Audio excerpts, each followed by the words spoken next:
Assalamu alaikum. Welcome back to English with Shaz. Shahzad Tabassum is here.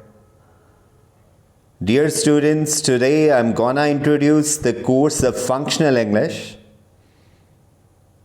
कि ये जो Functional English का course है जिसका कोड है English 101, आज मैं इसका तारुफ आपको करवाऊंगा. It's for BS Botany, Zoology and Urdu students of Master 1 affiliated with Ghazi University DG Khan. तो प्यारे बच्चों, आपने जो है इस लेक्चर को सुनना है ताकि आपको कोर्स आउटलाइन का पता चल जाए और फिर जो है मैं आपको जो है लेक्चर्स जो हैं वो भेजता रहूँगा कोर्स कंटेंट के मुतालिक. आपने उन्हें नहायत ही गौर से सुनना है और फिर जो है चीज़ें याद रखनी हैं. तो लेट्स स्टार्ट. तो dear students, first of all I am going to tell you about the paper pattern.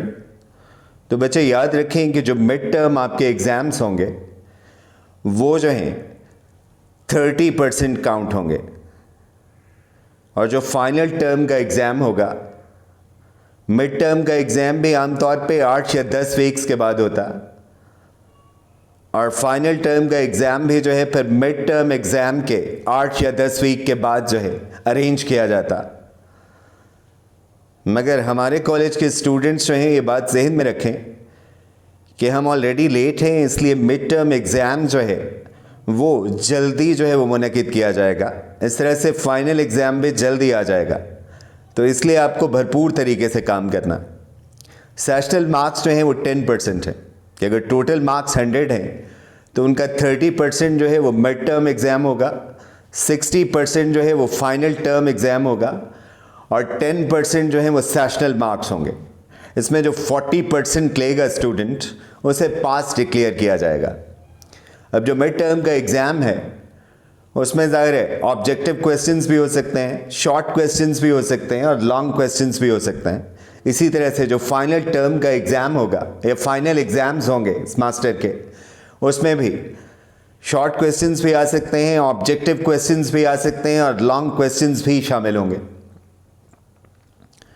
तो इसलिए आपने हर तरीके से जो है तैयारी करनी है ताकि आप एग्ज़ाम्स में अच्छा परफॉर्म कर सकें. ये जो सेशनल मार्क्स हैं बेटा, इसका क्राइटेरिया ये है कि इसमें आपकी अटेंडेंस जो है वो काउंट होगी कि आपने कम से कम जो है 75% अटेंडेंस को मीट करना है. क्लास क्विज़ होंगे, उनमें जो आपकी परफॉर्मेंस होगी वो भी काउंट होगी. जो असाइनमेंट्स जो हैं आपको असाइन की जाएंगी और जो आप सबमिट कराएंगे हमारे पास, उनमें जो आपकी परफॉर्मेंस होगी उसको भी काउंट किया जाएगा.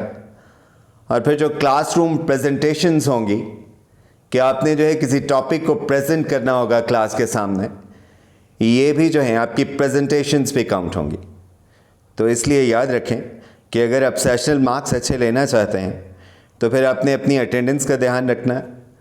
क्लास में जो क्विज़ेस जो हैं उनमें पार्टिसिपेट करना है, असाइनमेंट्स जो हैं वो टाइमली सबमिट करानी है और जब आपकी प्रेजेंटेशन की बारी आएगी तो आपने प्रॉपरली प्रेजेंट करना है मटेरियल.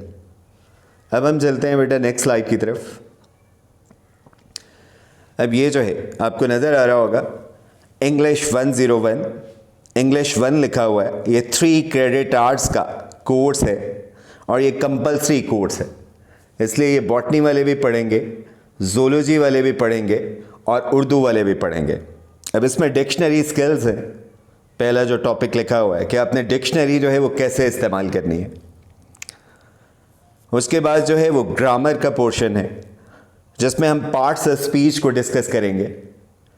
पार्ट्स ऑफ स्पीच आप जानते ही हैं ना कि वर्ड्स को जो डिफरेंट क्लासेस में क्लासिफाई किया जाता है उन्हें आप पार्ट्स ऑफ स्पीच कहते हैं.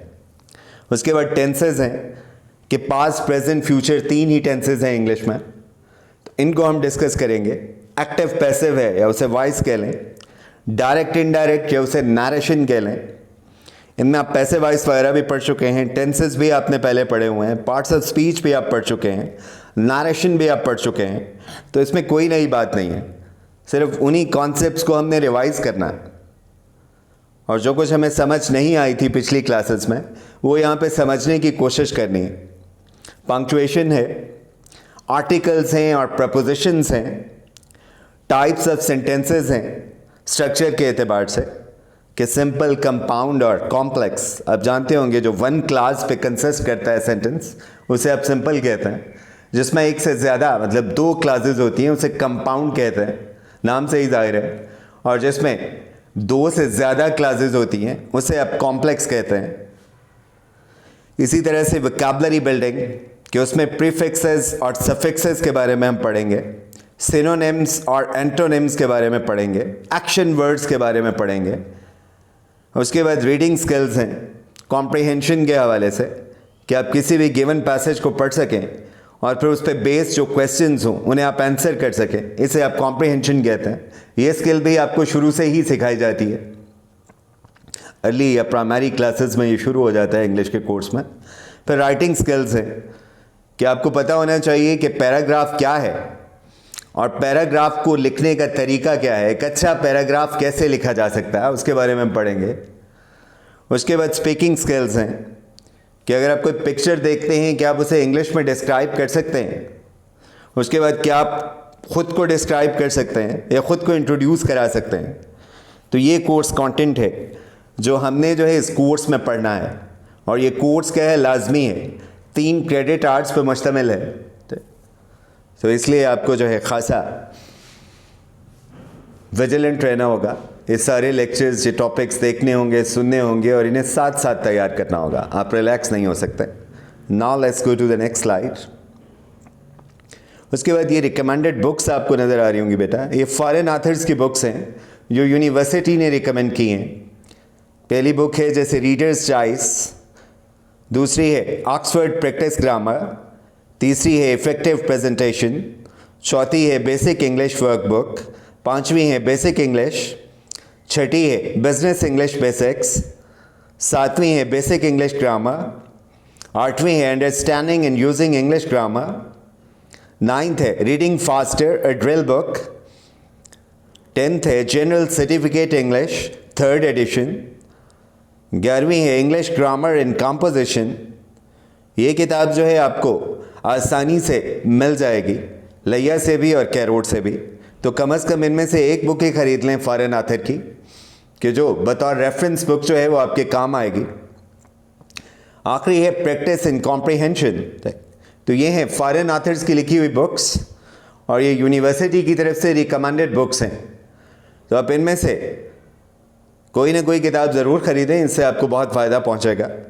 तो मैं आपको सजेस्ट करूंगा कि ये जो 11वें नंबर पे लिखी हुई है rain and Martin English grammar and composition, तो ये आसानी से दस्तयाब है कैरोड लालीसन से भी और लैया से भी, तो कम से कम आप ये ख़रीद लें, तो ये हमेशा आने वाली ज़िंदगी में आपके काम आएगी।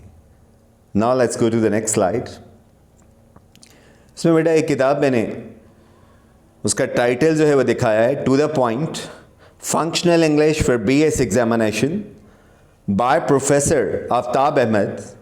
इसे भी आप ख़रीद सकते हैं, ये भी लैया में लाइफ बुक डिपो पे दस्तयाब है। ये लोकल ऑथर की लिखी हुई है, इसलिए आपको ज़रा समझने में आसानी होगी, तो ये भी आप ख़रीद सकते हैं कि इसमें भी आपको मटेरियल मिल जाएगा पेपर की तैयारी के लिए।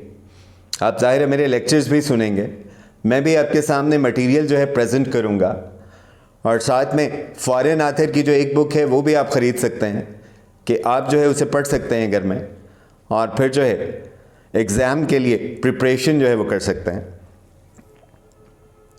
ठीक है, इसके साथ ही बेटा मैं आपसे इजाज़त चाहूँगा। Thanks for patiently listening to me. तो इंशाल्लाह जो है फिर इस कोर्स के हवाले से पहला जो है कंटेंट या पहला टॉपिक जो है वो हम कवर करेंगे अगले लेक्चर में।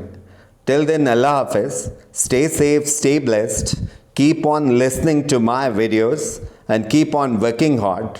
अल्लाह हाफिज़।